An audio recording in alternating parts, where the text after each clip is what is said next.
a bit more about the SAT. What is in the test, how is it scored, and what is a good score for you to be aiming for, okay? Now, in the test, in the SAT, there are 4 main sections. The first section is the reading section, or the reading comprehension section, which is going to be testing your ability to apply your reading skills to complicated passages.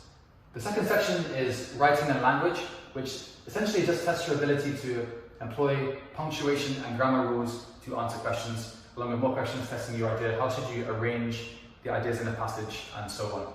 Next up, the math no calc and math calc is testing your math ability around algebra 2 level should be enough to score highly in the SAT. Of course, with anything, more practice is beneficial for the math section.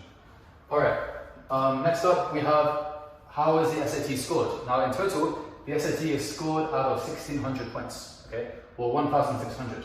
For the reading section, in total there are 400 points available, right, 25%. In the writing and language as well, it is scored out of 400 points.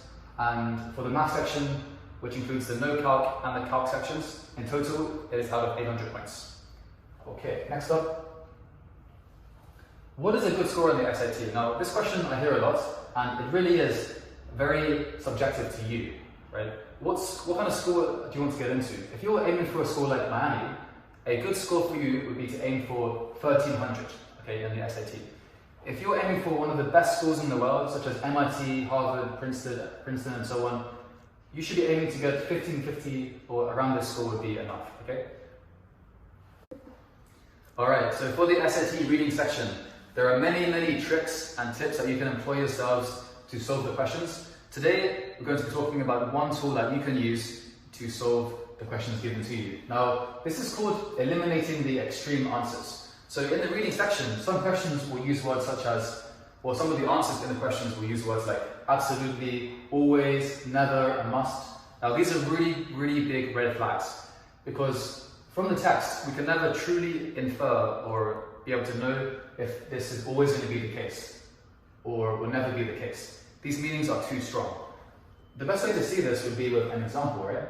Now on this page, we see an example where, for example, the question could be, which statement about the vaccine can be most reasonably inferred from the passage? Most reasonably inferred. So let's look at these. Option number A, for example, as an answer option, could be, it is the most effective treatment to stop blah blah blah, right? Now, what is wrong with this answer choice? It is the part that says it is the most effective, right? This is way too strong. How do we know as readers that this is the most effective treatment? Unless it explicitly says this is the best treatment, we cannot be sure. Okay, so most likely, unless there is really obvious evidence, it is not going to be A. It is too strong. Moving on, you can consider B as well. It makes the protein in the virus something. Now, this answer option is possible, right? There's nothing too extreme. So we can consider B to be the option. Moving on to C, the vaccine is proven to prevent the spread, and so on. Here, again, there's a huge red flag. The word proven is too extreme. It is an extreme option. Proven is a strong word. Unless they say, again, very clearly that it is proven, most likely this is going to be the wrong answer. And lastly, D. It is likely to be distributed across the US too, and so on. Considering the first part, the word it is likely is fairly reasonable, right? It's not too extreme. I think D as well could be a possible answer, right? Even though we haven't actually seen the reading passage, we can still get a gist about what answers are going to be correct.